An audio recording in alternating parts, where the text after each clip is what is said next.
রোজা রেখে বিয়ে করা যাবে কিনা? 100 বার যাবে, তবে বাসরঘর করতে হবে রাত্রে। কথা বুঝেন নাই? রোজা রেখে কি করা যাবে? বিয়ে করা যাবে। রোজার মাসে বিয়ে করলে আরো ভালো, বরকত পাবেন। রোজার মাসে বিয়ে করলে আরো কি পাবেন? বরকতের মাস না এটা, রহমতের মাস না? তো বিয়েটাও তো আরেকটা রহমত, ডবল রহমত হবে।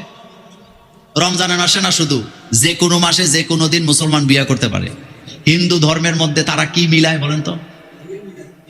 কুণ্ডুলি মিলায়। তারা রাশি দেখে তারপরে ডেট দেয়। আমাদের এটা লাগে না, কারণ আমরা মুসলমান। আমাদের ভালো মন্দ সবটা আসে কার পক্ষ থেকে? রোজার দিন, ঈদের দিন, সবে কদরের দিন, সবে বরাতের দিন। আপনি যেদিন ইচ্ছা এই দিন বিয়ে করতে পারবেন। বরং রমজানে বিয়ে করেন, এটা আরো আনন্দে কাটবে। ঈদটাও একটু নতুন নতুন লাগবে। রমজানে বিয়ে করার মধ্যে কোনো সমস্যা নেই।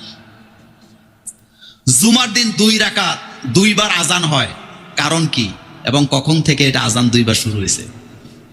শোনেন, রাসূল সাল্লাল্লাহু আলাইহি ওয়াসাল্লামের যুগে আজান হইতে একটা। কয়টা?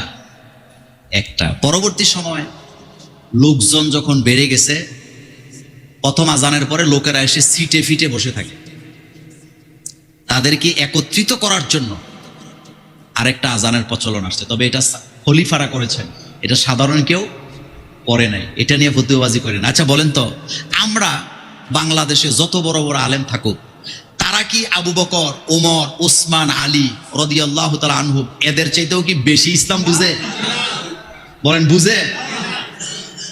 কেউ যদি বলে যে আমি ওমরের সিদ্ধান্ত মানি না, আবু বকরের সিদ্ধান্ত মানি না, তার ঈমান থাকবে না। কারণ ওমরের সিদ্ধান্তের উপরে 5 জায়গায় আল্লাহ নিজে কোরআনের আয়াত নাযিল করছে। কার সিদ্ধান্ত? তার মানে বোঝা গেছে ওমর নবী না, কিন্তু ওমরের সিদ্ধান্তকে ভালোবাসে কে? আল্লাহ পাক।